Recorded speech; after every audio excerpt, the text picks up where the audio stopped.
அமைச்சர் திரு வன்னியரசு அவர்கள் வந்து ஒரு கிறிஸ்துவ மாநாட்டில் ஒன்று பேசியிருக்காரு. அவர் எப்பயுமே வந்து சனாதனத்தை ஒழிப்போம் இந்த மாதிரிலாம் பேசுவார் தவிர அவர் வந்து சிறுபான்மையிற்கு தாஜா செய்வதில் அவர் மாதிரி ஒரு கில்லாடி யாருமே கிடையாது. அவர் வந்து முஸ்லீம் மதத்தில் போனால் நான் உங்களில் ஒரு ஆள், கிறிஸ்துவ மதத்தில் நான் உங்களில் ஒரு ஆள் அப்படின்னு சொல்லுவார். ஆனால் இந்து மதத்தை மட்டும் வெறுப்பாக பேசுவார் அப்படின்னு சமீபமான ஒரு விஷயம். அவர் இந்த கிறிஸ்தவ மாநாட்டில் போய் பேசுறாரு. என்ன பேசியிருக்காருன்னா வந்து இந்தியாவில் நிலவும் தற்போதைய அரசியல் சூழ்நிலையில் கிறிஸ்தவ சமூகம் எதிர்கொள்ளும் சவால்களை குறித்து ஒரு முக்கியமான பாயிண்ட் சொல்லியிருக்காங்கன்னா, வக்ஃப் வாரிய திருத்த சட்டத்திற்கு எதிராக இஸ்லாமிய மக்கள் திரண்டு போராடியது போல் கிறிஸ்தவ மக்களோ அல்லது திருச்சபைகளோ தங்களுக்கு வரும் ஆபத்துகளை உணர்ந்து போராட முன்வருவதில்லை. மேலும் சாதிய கட்டமைப்பை விடுத்து இயேசுநாதரின் சமத்துவ கோட்பாட்டில் கிறிஸ்தவ மக்கள் தங்களை அரசியல்படுத்த வேண்டும் என்றும் சொல்லியிருக்கிறார். இது ஒரு ஏற்குறைய ஒரு மத மோதல்களை ஏற்படுத்த ஒரு தூண்டல் போல உள்ளது என்று சமூக ஆர்வலர்கள் பல்வேறு தரப்பிலிருந்து குற்றச்சாட்டு வைக்கப்படுது. இந்த செய்தியை எப்படி பாக்குறீங்க? ஒரு அமைச்சரா அப்படி பேசுறது சரியா? நிச்சயமாக சரியான விஷயம் கிடையாது. இன்னைக்கு வந்து புதிதாக பொறுப்பேற்றிருக்கக்கூடிய தாவேக அரசினுடைய முதல்வராக இருக்கக்கூடிய விஜய் அவர்கள் சொல்லும் பொழுது என்ன, அதாவது ஜோசப் விஜய் அவர்கள் சொல்லும் பொழுது எக்ஸாக்டா சொல்லணும், ஏன்னா அவர் இப்படிதான் எல்லா இடத்துலயும் போடுறாரு.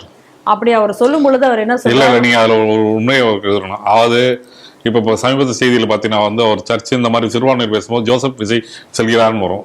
இதே வந்து ஒரு இந்து கோயிலுக்கு செல்கிறார் விஜய் அவர்கள் செல்கிறார், முதல்வர் விஜய் செல்கிறார்னு வரும்.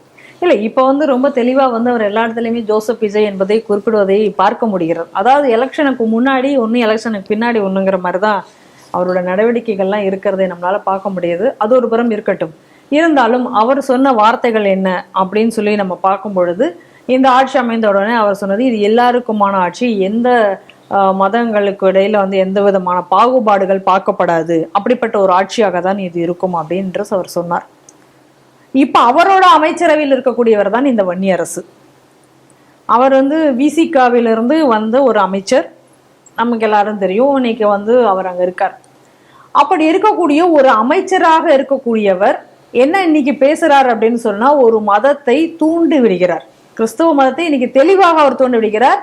எப்படி வந்து இன்னைக்கு வந்து இஸ்லாமியர்கள் போராட்டம் நடத்துகிறார்களோ அதே போல நீங்களும் போராட்டம் நடத்துங்கள் அப்படின்னா பிளாட்டண்டா அவர் வந்து ஒரு மதத்துல இருக்க ஒரு மதத்தை வந்து இன்னைக்கு எதிராக தூண்டிவிட்டு ஒரு மத பதட்டத்தை ஏற்படுத்துறதுக்கு முயற்சி செய்திருக்கிறார். இதை வந்து ஒரு சாதாரணமா ஒரு அதாச்சும் ஒரு மக்கள் ஏதோ ஒரு பேசிட்டாங்க, இல்லை ஏதோ ஒன்று பண்ணிட்டாங்க, ஏதோ ஒரு வார்த்தைகளை பேசிவிட்டார்கள் அப்படின்னு சொன்னா, ஃபேஸ்புக்ல ஏதோ எழுதிட்டாங்க அப்படின்னு சொன்னாலே பாய்ந்து வந்து அவருக்கு மேல கைது நடவடிக்கைகள் எடுக்கிறோம். ஏன்னா இன்னைக்கு வந்து மத அமைதிக்கு சமூக பதட்டத்திற்கு வித்திடுகிறார், மத நல்லிணக்கத்தை குலைக்க பார்க்கிறார் அப்படின்னு சொல்லி உடனடியாக அவர் மேல வழக்கு பதிந்து அவரை கைது செய்கிறார்கள். அப்படி இருக்கக்கூடிய பட்சத்துல இன்னைக்கு ஒரு அமைச்சராக இருந்து கொண்டு ஒரு பொறுப்பான இடத்தில் அமர்ந்து கொண்டு இது போல ஒரு விஷயத்தை அவர் வந்து இன்னைக்கு பேசியிருக்கிறாரு, அவர் மேல நடவடிக்கை எடுக்கணுமா வேண்டாமா? அது எவ்வளவு பெரிய ஒரு விஷயத்தை இன்னைக்கு அவர் அங்க செஞ்சிருக்காரு அப்படிங்கிறத தெளிவாக நம்ம பார்க்க வேண்டும். அப்ப திட்டமிட்ட ரீதியில ஒரு மத கலவரத்தை ஏற்படுத்துவதற்கு இன்னைக்கு வன்னியரசு முயன்றிருக்கிறார். இப்ப இந்த அமைச்சரவையிலிருந்து விஜய் இப்ப அவரை நீக்குவாரா? ஏன் கேக்குறேன்னா, இப்ப வந்தே மாதரம் பாடல் பாடினாங்க சட்டசபையில. அப்ப அந்த வந்தே மாதரம் பாடல் சட்டசபையில பாடியதே தப்பு. எந்த வந்தே மாதரம் பாடல் இந்த நாட்டினுடைய சுதந்திரத்திற்கு அடித்தளமாக இருந்ததோ அந்த பாட்டை பாடியதே தவறு, நீங்க எல்லாரும் குதிச்சாங்க. உடனே இவர் என்ன சொன்னாரு, இனி வந்தே மாதரம் பாடல் பாடப்பட மாட்டாது அப்படின்னாரு. அவ்வளவு வேகமாக அதுக்கு எல்லாரும் ரியாக்ட் பண்ணீங்களே. இப்ப இவர் வந்து ஒரு மத கலவரத்தை ஏற்படுத்துவதற்கு பிளாட்டண்டா முயன்றிருக்கிறார் அப்படிங்கிற குற்றச்சாட்டை இன்னைக்கு எல்லாருமே வச்சிருக்காங்க. அப்படிங்கும் பொழுது விஜய் இதுக்கு இப்ப என்ன பேச போறார்? இப்ப அவருடைய அமைச்சரவையிலிருந்து அவர் நீக்குவாரா? இதுக்கு அவர் என்ன சொல்ல போகிறார்? இது நம்மளுடைய முதல் கேள்வி. அடுத்து ரெண்டாவதாக இதுல நம்ம பார்க்க வேண்டும் அப்படின்னா, அரசியல் ஆக்கப்பட வேண்டும் இன்னைக்கு கிறிஸ்தவ மதத்தை அப்படின்னு சொல்லி அதை வந்து இன்னைக்கு மத்தியில் இருக்கக்கூடிய மத்திய அரசுக்கு எதிராக இந்த கூட்டத்தை வந்து அவர் திருப்ப முயல்கிறார். இது கிட்டத்தட்ட ஒரு மூளை செலவை செய்து அவர்களை திருப்புற மாதிரியான ஒரு விஷயம் தான் நீங்க நடந்திருக்கு. நீங்க நல்லா பாருங்க, இதே போலதான் திமுக ஆட்சியில் இருக்கும்போது பல விஷயங்கள் நடந்தது. அப்பயும் யார் மேலேயும் எந்த நடவடிக்கை எடுக்கப்படல. அதெல்லாம் இன்னைக்கு போய் இன்னைக்கு என்ன ஆச்சு, ஒரு அமைச்சரே பேசக்கூடிய லெவலுக்கு இன்னைக்கு ஆயிடுச்சு. ஏன்னா அன்னைக்கு பாத்தீங்கன்னா, அன்னைக்கு இதே கிறிஸ்தவ சமுதாயத்தை சேர்ந்து இப்ப அவர் வந்து உயிரோட இல்லை. ஆனா அவர் SDBI கூட்டத்துல போயிட்டு நீங்க எப்படி வந்து இதெல்லாம் நீங்க பார்த்துட்டு இருக்கீங்க, நீங்க எப்படிப்பா இப்படி எல்லாம் நீங்களாம் எப்படி பொறுத்துக்கிட்டு இருக்கீங்க அப்படின்னு அவர் பேசினதெல்லாம் நம்ம பார்த்துருக்கோம். நெல்லை கண்ணன் பேசினதை நம்ம பார்க்குறோம். இதெல்லாம் ஏற்கனவே திமுக ஆட்சியில நடந்தது. இன்னைக்கு தாவேக ஆட்சியில ஒரு அமைச்சரே பேசக்கூடிய அளவுக்கு வந்திருக்காரு. இப்ப திமுகவுக்கும் தாவேகாவுக்கும் என்னடா வித்தியாசம்னா, தாவேகால ஆட்சியில இருக்கிற பொறுப்புல இருக்கிற அமைச்சரே இன்னைக்கு மத கலவரத்தை தூண்டி விடும்படி பேசுவார்கள். இதை இங்க எல்லாரும் வந்து வேடிக்கை பார்த்து கொண்டிருப்பார்கள். அதான் இன்னைக்கு நடந்திருக்கு. அப்ப ரொம்ப வெரி கிளியர் அவருடைய ஸ்டேட்மெண்ட். ஒன்னொன்னும் பாருங்க, அந்த வீடியோல பார்த்தா தெரியும் எந்த அளவிற்கு வந்து அவர் வந்து ஒரு விஷயத்தையும் அவர் வந்து அங்க பேசுகிறார். ஏற்கனவே நம்ம பார்த்தோம். அந்த கூட்டத்தில் கலந்துட்டு கூடிய இன்னொரு ஆள் யாருன்னு பாத்தீங்கன்னா, இன்னைக்கு யார் வந்து சபாநாயகராக இருக்கிறாரோ அவர் ஜேடி பிரபாகர் அதுல கலந்துட்டு இருக்கார். ஏற்கனவே அந்த ஜேடி பிரபாகர் சட்டசபையை சுவிசேஷ சபையாக்குனதை நம்ம பார்த்தோம். அது மட்டும் இல்லாம அவர் வந்து அந்த காலத்துல எப்படியெல்லாம் பைபிள் கொண்டு போய் கொடுத்து கிறிஸ்தவ மதத்தை வளர்த்தாருன்னு சொல்லக்கூடிய விஷயங்களை பார்க்கிறோம். அப்ப இவர்கள் எல்லாம் எப்படி வந்து எந்த ஒரு நடுநிலையான ஒரு அமைச்சர்களாக இவர்கள் செயல்படுவார்கள், எப்படி அவர் நடுநிலையான ஒரு சபாநாயகராக இருப்பார் என்று நாம் எதிர்பார்க்க முடியும்? இவர்களுக்கு பேர் மதச்சார்பற்றவர்கள். இதற்கு பேர் இப்ப இந்த மத அரசியல் என்பது யார் முன்னெடுக்கிறார்கள்?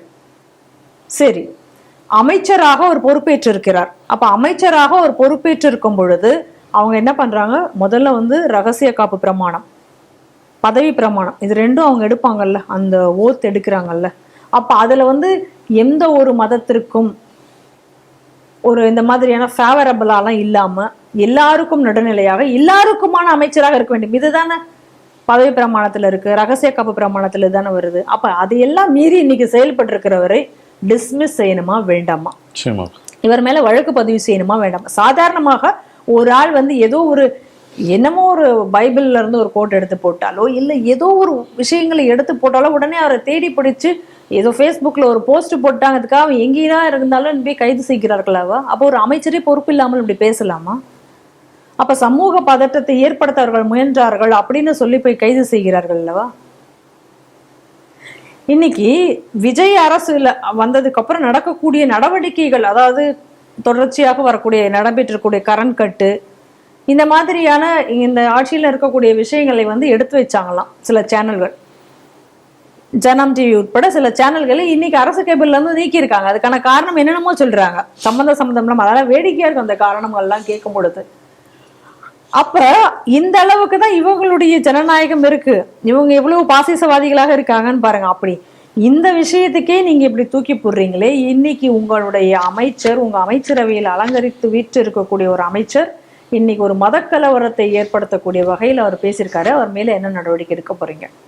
இன்னைக்கு உடனடியாக அவர் வந்து டிஸ்மிஸ் செய்யப்பட வேண்டும். கவர்னர் வந்து அவரை வந்து டிஸ்மிஸ் செஞ்சு நீ அமைச்சரவையில் அவர் இருக்கிறதுக்கான தகுதியை அவர் இழந்திருக்கிறார். ஏற்கனவே பார்த்தோம், இவங்க வந்து சனாதனத்தை ஒழிப்போம் அப்படிங்கிற கொள்கைதான் எங்களுடையதுன்னு பேசின ஆதவ அர்ஜுனா, அவருக்கும் இவர் இது வரைக்கும் எந்த கண்டனமும் தெரிவிக்கலை. எல்லா இந்து அமைப்புகளும் எல்லாரும் இந்துக்களும் இதற்கான கண்டனங்களை தெரிவித்ததுக்கு அப்புறம் கூட விஜய் இது வரைக்கும் ஆதவ அர்ஜுனாவுடைய கருத்தை மறுத்தோ இல்லை அவரை கண்டித்தோ அவர் இதுவரை எதுவும் பேசவில்லை. இன்னைக்கு வன்னிய அரசு இப்படி பேசியிருக்கார். இப்ப இதுக்கு என்ன பதிலை விஜய் சொல்ல போகிறார்? இவர் மேல வந்து நிச்சயமாக வழக்கு பதிவு செய்யப்படணும், இவர் கைது செய்யப்பட வேண்டும். இன்னும் சொல்ல போனா இவர் வந்து அமைச்சர் பதவியிலிருந்து இவர் நீக்கப்பட வேண்டும். இதுதான் நம்மளுடைய கோரிக்கையாக இருக்கிறது. ஜோசப் விஜய் அவர்கள் இதை செய்வார் அப்படிங்கிறது எனக்கு தெரியல. ஏன்னா இன்னைக்கு நம்ம பார்க்கக்கூடிய நடவடிக்கைகள் எல்லாத்தையும் பார்த்தால் திமுக விட்டு சென்றதை தாவேகா தொடர்கிறது. அது எதுவாக இருந்தாலும், இந்து இன அழிப்பாக இருந்தாலும் சரி, அது மத அரசியலாக இருந்தாலும் சரி, ஊழலாக இருந்தாலும் சரி, எல்லாத்தையும் இவர்கள் தொடர்கிறார்களா அப்படிங்கக்கூடிய கேள்விக்குறி தான் நமக்கு வருகிறது. எல்லா காட்சிகள், அதாவது ஆட்சி மாறி இருக்கிறது, காட்சிகள் மாறவில்லை அப்படிங்கக்கூடிய நிலைமை தான் இன்னைக்கு தமிழகத்தில் இருப்பதாகத்தான் நான் உணர்கிறேன். ஆனால் வன்னி அரசு போன்றவர்கள் நிச்சயமாக டிஸ்மிஸ் செய்யப்பட வேண்டும்.